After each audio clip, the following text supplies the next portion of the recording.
안녕하십니까. 윤석현 변호사입니다. TV 같은 데나 이제 신문지상 이런 걸 보면 영장실질심사라고 뭐 이런 말들이 많이 나오죠. 뭐 최근에도 뭐 삼성 이재용 회장, 부회장 그 뭐 영장실질심사가 있었다. 그 목사님 누군지 뭐죠? 그래서 영장실질심사가 있었고 뭐 이런 것들 얘기가 나옵니다. 영장실질심사라는 거는 이제 구속할 필요가 있는, 이걸 상식적으로 알아두셔야 되는데, 공소 제기, 검사가 처벌해달라고 하는 공소 제기 전에는 피의자라고 부르고, 공소 제기 이후에는 피고인이라고 부릅니다.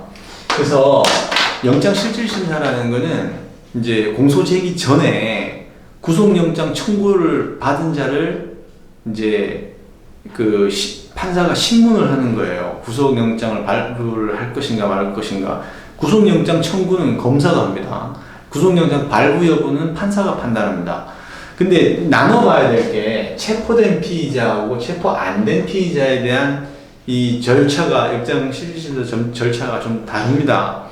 여기는 체포된 피의자는 이미 신병이 구속돼 있잖아요. 유치장이나 뭐 구치소에 갇혀 있을 거 아니겠어요? 예, 이제 그런 경우는, 그런 상태고, 이 안 된 사람은 이제 법원이 구인장을 발부해가지고 구인을 시킵니다. 그래서 일단 신병을 확보해 놓고, 심사를 하게 됩니다. 그래서 구속 전에, 이게 영장실질심사를 구속 전에 한다고 해서 구속 전 피의자 신문 제도라고 합니다. 원칙적인 법적 용어는 구속 전 피의자 신문 제도입니다.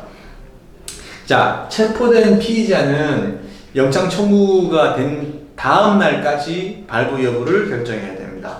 체포 안 된 피의자는 구속영장을 받은 판사가 구인을 위해서, 심리를 위한 구인을 위해서 영장을 발부해서, 구속영장 말고요, 구인장을 발부해가지고 구인한 후 신문합니다.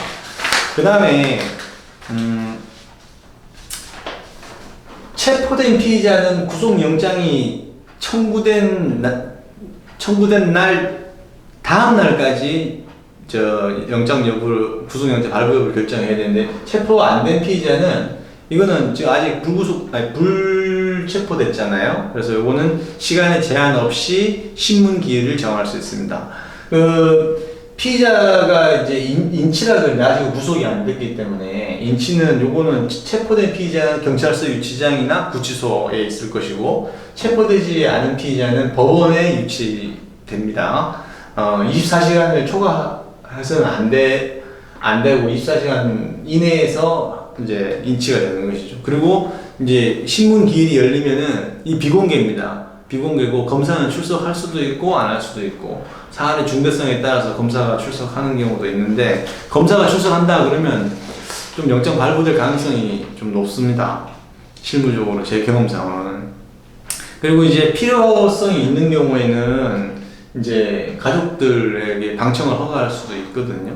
그리고 영장실질심사는 이제 구속을 시킬 거냐 말 거냐 하는 거잖아요. 상당히 이게 중요합니다. 왜냐하면 밖에서 자유로운 상태에서 수사받고 재판받는 거하고 갇혀가지고 방어권을 행사하는 거하고는 큰 차이가 있습니다. 그래서 사선 변호인을 선임해가지고 이제 수사를 할 수도 있고, 변호인이 없으면 국선 변호인을 선정해 줍니다, 법원에서.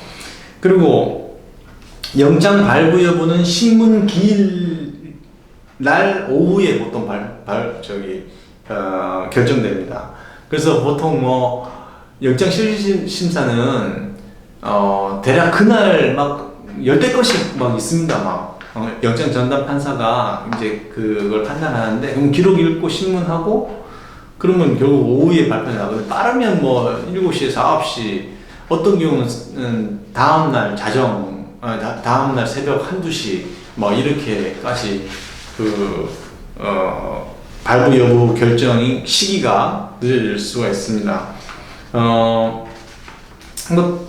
지금 이제 영장실질심사에서 만약에 영장 청구가 기각이 된다면 이제 불구속 상태에서 수사받고 재판을 받겠죠. 근데 영장이 발부되면 이제 구속적부 심사라는 게 있습니다. 구속영장을 발부한 그 결정이 적법하냐 부적법하냐 구속적부 심사가 있는데, 특별한 사정 변경이 있지 않고서는 구속적부 심사에서 구속을 면하는 경우는 좀 가능성이 낮다고 보시면 됩니다.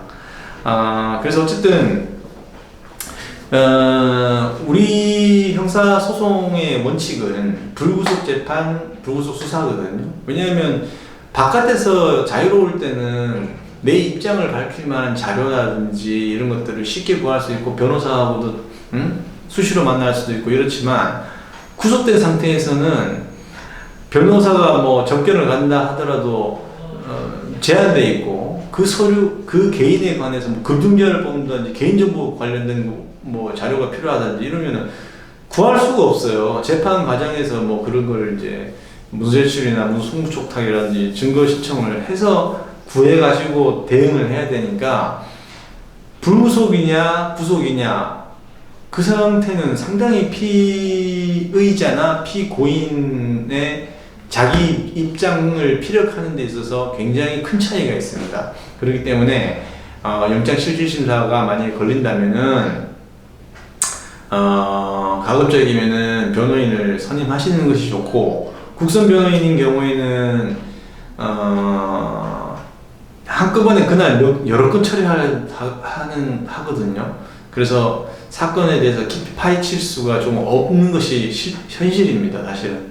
그리고 나라에서 돈 주는 돈 가지고 하는 건데, 어쨌든 반드시 가족이나 직접 변호인하고 법률 전문가하고 영장 실질심사와 관련해서는 반드시 조언을 들어보시는 것이 좋겠습니다.